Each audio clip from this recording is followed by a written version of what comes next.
ಕನ್ನಡದಲ್ಲಿ ಸೂರ್ಯವಂಶ ಸಿನಿಮಾದಲ್ಲಿ block buster ಪಾತ್ರವನ್ನು ಮಾಡಿದಂಥ ಮತ್ತು ಅದ್ಭುತವಾದಂಥ ಪಾತ್ರವನ್ನು ನಿಭಾಯಿಸಿದಂಥ ಅತಿ ದೊಡ್ಡ ಕಲಾವಿದ ಅಂತಲೂ ಕೂಡ ಹೇಳ್ಬೋದು. ಇಂಥ ಅತಿ ದೊಡ್ಡ ಕಲಾವಿದರು ಇದೀಗ ಇನ್ನಿಲ್ಲ ಅಂತಲೇ ಹೇಳ್ಬೋದು. ಹಾಗಾದ್ರೆ ಏನಾಯಿತು ಇದಕ್ಕೆ ಸಂಪೂರ್ಣ ಮಾಹಿತಿ ಕೊಡ್ತೀನಿ. ಅದಕ್ಕೆ ಮುನ್ನ ಚಾನಲ್ ಕೂಡ ಸಬ್ಸ್ಕ್ರೈಬ್ ಮಾಡಿ ಸ್ನೇಹಿತರೆ.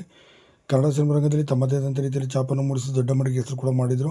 ಇನ್ನು ವಿಷ್ಣುವರ್ಧನ್ ಅವರ ಪುತ್ರನ ಪಾತ್ರವನ್ನು ಮಾಡಿದಂಥ ಚಂದನ್ ಅವರು ಇದೀಗ ನೆನಪಾಗಿ ಮಾತ್ರ ಉಳಿದಿರುವಂಥದ್ದು.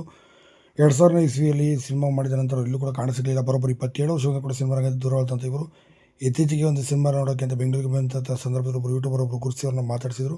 ಆವಾಗ ಅವರು ಅದನ್ನೇ ಹೇಳಿದ್ದು, ನಾನು ಸಿನಿಮಾ ರಂಗವನ್ನು ಬಿಟ್ಟು ಟೆಕ್ಕಿಯಾಗಿ ನಾನು ಹೋದೆ. ಅದಾದ ನನಗೆ ಅವಕಾಶಗಳಷ್ಟಾಗಿ ಓದಿಗೆ ಬರಲಿಲ್ಲ. ಹಾಗಾಗಿ ಓದಿನ ಕಡೆ ಅತಿ ಹೆಚ್ಚಾಗಿ ಗಮನ ಕೊಟ್ಟೆ.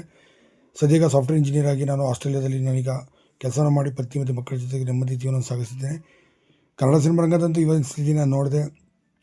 ಇವತ್ತಿನ ಸ್ಥಿತಿಯಲ್ಲಂತೂ ನಾವೇನಾದರೂ ಸಿನಿಮಾ ರಂಗವನ್ನು ನಂಬಿಕೊಂಡು ಓದಿಕೊಳ್ಳೋದಲ್ಲೇ ಹೀಗೆ ಇದ್ದಿದ್ರೆ ಭಾಳ ಕಷ್ಟ ಆಗ್ಬೋದು ನಮ್ಮ ಜೀವನ ಸಾಗಿಸೋದಕ್ಕೆ. ಸದ್ಯ ಓದಿನ ಕಡೆ ಗಮನ ಕೊಟ್ಟಿದ್ದಕ್ಕೆ ಇವತ್ತು ನಾನು ಒಂದು ಒಳ್ಳೆ ಹುದ್ದೆಯಲ್ಲಿ ಇದ್ದೀನಿ ಅಂತ ಹೇಳ್ಕೊಂಡು